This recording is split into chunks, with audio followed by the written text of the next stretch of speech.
Hello and welcome to CVR English. This is Jyoti. Let's get into the world updates. President Joe Biden used the first anniversary of his signature Inflation Reduction Act to pitch the landmark clean energy law as an economic powerhouse to a public that remains largely unaware of its contents. For years, China dominated the clean energy supply chain. We let the American jobs and factories go overseas. Not anymore.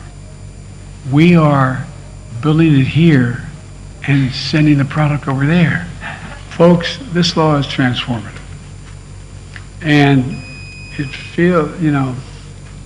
fell entirely to Democrats to deliver it. The idea that not one single Republican voted for it. And I know my colleagues know this, and I've had 7 of my former Republican colleagues in the Senate come to me and say they agreed with us. But I promised I'd never say the names, and I never will tell anybody. But the reason they did that was they said, Joe, if I vote for X, Y, or Z, they're going to primary and it'll cost me my election. Not a lot of political courage, but an explanation of why there's a lot of people who believe what we're doing is right, but just a little worried in this environment. In fact, Republicans have repeatedly tried to repeal key parts of the Inflation Reduction Act, including the Speaker of the House now, taking credit for the billions of dollars in private investments and thousands of jobs coming into their states. That's okay. I ran for president and I said I represent all Americans. And like I said in the State of the Union, I'll see you at the... For years, China dominated the clean energy supply chains. We let the American jobs and factories go overseas. Not anymore. We are building it here and sending the product over there. Folks, this law is transformative. And it fell entirely to Democrats to deliver it. The idea that not one single Republican voted for it. And I know my colleagues know this, and I've had 7 of my former Republican colleagues in the Senate come to me and say they agreed with us. But I promised I'd never say the names, and I never will tell anybody. But the reason they did that was they said, Joe, if I vote for X, Y, or Z, they're going to primary and it'll cost me my election. Not a lot of political... The White House said it could not verify reported comments attributed to Private Travis King by North Korea and remain focused on his safe return. On the Private King situation, North Korea, state media has issued this statement yesterday asserting why Private King has left. Broadly, is there any reaction to that? And secondly, probably more importantly, what efforts have been made to contact the North Koreans? Has there been any success, either directly or indirectly? Has there been any attempts made since the statement has been put out? So look, we do have a couple of things to say on this, which is, we would caution everyone to consider the source here. That is incredibly important. As we're hearing the report, we can't verify the comments that are being attributed to Private King, obviously. We remain focused on his safe return, as we have been saying for these past several weeks, and we are working through all available channels to achieve that outcome. None of it doesn't change anything. We want to make sure that he gets home safely, he returns to his family safely, and that's going to be our focus. And has there been any progress in contact and assessing his well-being? So I don't have anything else to share besides what the Department of Defense was able to confirm about a week or 2 ago. What I can say doesn't change anything. We want him to come home safely. We're going to make sure that we try to do this, work through all available channels to make that happen, and that is certainly our focus here. On the Private King situation, North Korea, state media has issued this statement yesterday asserting why Private King has left. Broadly, is there any reaction to that? And secondly, and probably more importantly, Access to the abortion pill must be restricted. U.S. appeals court ruled ordering a ban on telemedicine prescriptions and shipments of the drug by mail. Though the decision will not immediately take effect. A U.S. appeals court ruled on Wednesday that access to a widely used abortion pill should be restricted. The drug, Mifepristone was approved by the Food and Drug Administration more than 20 years ago, but anti-abortion groups have targeted the pill, claiming the FDA used an improper process when it approved mifepristone and did not adequately consider the drug's safety when used by minors. A 3-judge panel on the conservative U.S. Fifth Circuit Court of Appeals agreed and ordered the FDA roll back actions that had made the drug easier to access in recent years. Those included allowing distribution by mail, approving its use up to 10 weeks of pregnancy instead of 7 weeks, reducing the dosage, and cutting the number of required in-person doctor visits from 3 to 1. But the ruling will not immediately take effect. Mifepristone is part of a 2-drug regimen with misoprostol for medication abortions, which account for more than half of all U.S. abortions. Numerous medical studies and many years of real-world use have concluded that the drug is safe and effective. Numerous states have moved to ban or restrict abortion access after the U.S. Supreme Court struck down a 50-year precedent protecting a woman's right to terminate a pregnancy. Wednesday's decision on the medication will almost certainly be appealed by the full Fifth Circuit. A U.S. appeals court ruled on Wednesday that access to a widely used abortion pill should be restricted. India's permanent representative to UN Ruchira Kamboj attended the Mission Life exhibition hosted at the UN headquarters in New York. UN Ruchira says in October last year, when Secretary General Antonio Guterres was in India, Mission Life had been jointly launched by him and PM Modi. We are now bringing this movement to the UN, which is a global platform, she said.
But thank you so much for being present here.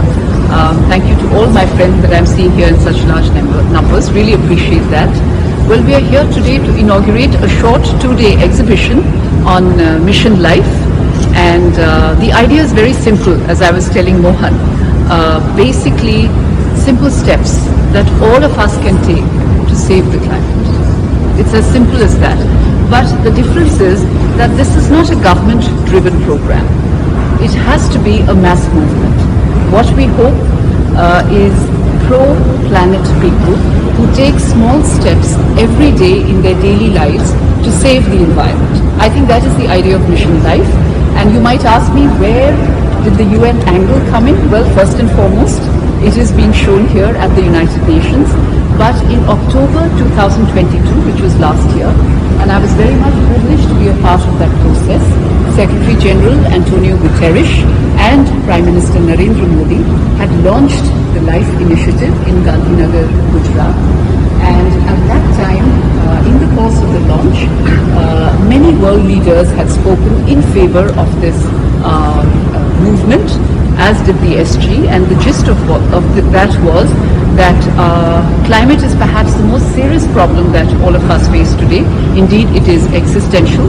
And if at all we are to succeed in terms of saving our planet, we must all be a part of this movement that will very much lead us on the path to sustainable development. Needless to add, to all of the second committee people, it is very much in sync with the SDGs. And please enjoy the exhibition. Let me explain a little bit. This is an animation. Is a little girl. Her name is Prakriti, which in Hindi means nature.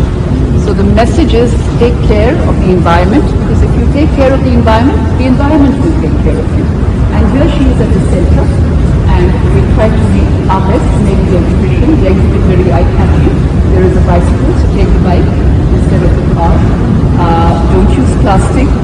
millets are good for the environment apart from being healthy, and I think the rag doll is also recyclable. So that's the simple message. Of course, there are many other steps also, and you can listen into that little film there. That is the knowledge life in Gujarat last year. And there are also some easels, and if you can zoom in and have a look at that. And thank you very much, and I hope that all of us will, in some way or the other, take these small steps, adopt some of these, and make these a part of our life. Thank you very much. Thank you. Thank you. Initiatives because this basic approach that has been presented here is something very appealing, and I think the message coming from a little girl. The United States has still not received any response from North Korea to its continuing efforts to make contact about private trafficking, State Department Deputy Spokesperson Vedant Patel said. The United States condemns Russia's continued attacks on Ukrainian grain infrastructure and calls for Russia to immediately return to the Black Sea Grain Initiative. Today, we are learning that multiple Russian drone attacks damaged warehouses and granaries in a Ukrainian port on the Danube near the Romanian border. This is in addition to previous Russian attacks on Ukrainian port infrastructure in Odessa, Reni, and Izmail.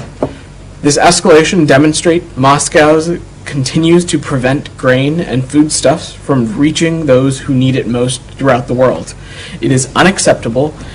Putin simply does not care about global food security.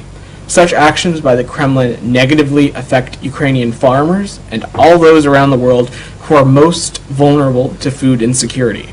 Russia's attacks on Ukrainian port infrastructure facilities have destroyed hundreds of thousands of Ukraine's grain bound for global markets. This further escalates global food crisis, and it keeps food prices high. These attacks are in addition to the loss of a quarter of the arable land in Ukraine, a vital global breadbasket, as a result of Russia's illegal war. The contrast here is quite sharp. Our Ukrainian partners are inspiring the world, while Russia starves it by weaponizing food. The United States UEFA President Alexander Kefrain urged Europe to help eliminate hooliganism, which he called the cancer of football, days after a man was killed in clashes before a match between AEK Athens and Dinamo Zagreb in Greece. We have the same opinion here. We came to a position where we have to say enough. What is enough is enough. We have to stop this, and we will stop this. And I'm very grateful to the Prime Minister that he offered also help within European Union, because violence and hooliganism is not only a Greek problem. It's a problem of all Europe. We all feel sorrow. We feel outrage because of idiotic things that happened, of the violence without any reason. Imagine what kind of person you should be to attack another person because another person wears a different shirt. This is cancer of football, and those are not football fans. Don't call them football fans because they are not football fans. We have the same opinion here. We came to a position where we have to say enough. What is enough is enough. China's Foreign Ministry spokesperson Wang Wenbin says the country's economic recovery is a tortuous process, but insists Western critics will for sure be proven wrong. The comments come after a raft of figures that have stoked concerns over China's stuttering post-COVID recovery, and after US President Joe Biden said the country's mounting economic problems made it a ticking time bomb. 中国疫情防控平稳转单后，经济恢复是一个波浪式发展、曲折式前进的过程，难免会有发展中的困难和前进中的问题，但我们从不避讳问题，而是采取措施积极加以解决，成效也已经或正在显现。少数西方政客和媒体放大炒作中国疫后经济复苏进程中存在的阶段性问题，最终难免中国疫情防控平稳转单后，经济恢复是一个波浪式发展、曲折式前进的过程，难免会有发展中的困难和前进中的问题，但我们从不避讳问题，而是采取措施积极加以解决，成效也已经或正在显现。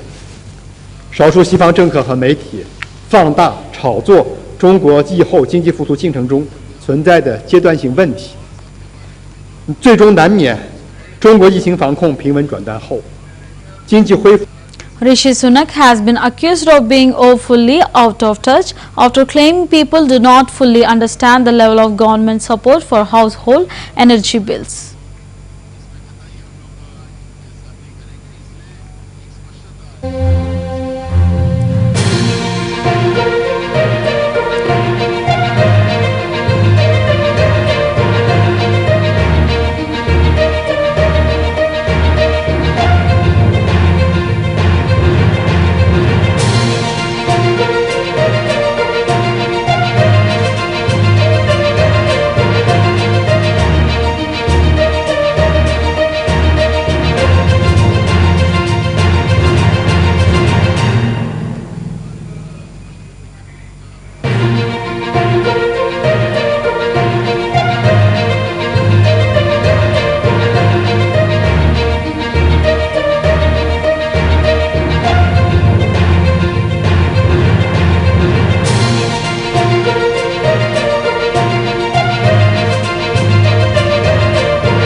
The district attorney prosecuting former President Donald Trump on election interference charges in Georgia has proposed that his trial start in March 2024, a date that would have Trump in court mid-campaign for the Republican presidential nomination.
Chaotic scenes unfold at Germany's Frankfurt airport after severe flooding from heavy rainfall caused flight cancellations and delays.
Inspired by the towel movement in Greece, which aims to protest paid services on public beaches, activists in the Turkish Aegean holiday spot of Sesame have thrown their towels on the shores of private beaches to demand full access.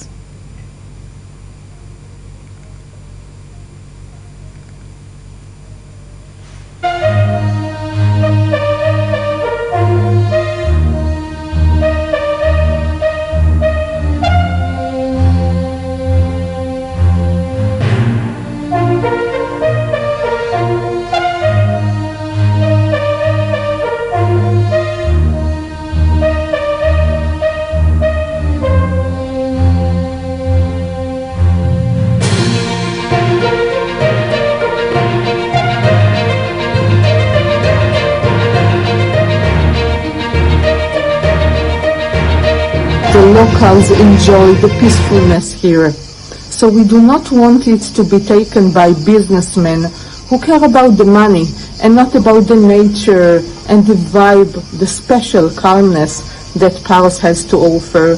And we do not want that the beach will be occupied by umbrellas and huge, really humongous beds that have nothing to do with this simplicity of the island. So it is not respecting the locals, and it is actually taking away what the locals have been used to. Greece's Supreme Court prosecutor has ordered an investigation into violations. As per reports, some businesses removed temporarily the chairs only for them to reappear as soon as the inspectors left. As per a New York Times report, 3 businessmen have also been arrested in connection with this. The locals enjoy the peacefulness here. So we do not want it to be taken by businessmen who care about the money and not about the nature and the vibe, the special calmness that Paros has to offer. And we do not want that the beach will be occupied by umbrellas and huge, really humongous beds that have nothing to do with this simplicity of the island. So it is not respecting the locals, and it is actually taking away what the locals have been used to. Greece's Supreme Court prosecutor has ordered an investigation into violations. As per reports, Well, these are the world updates. Thank you for watching CVR News English with me, Jyoti.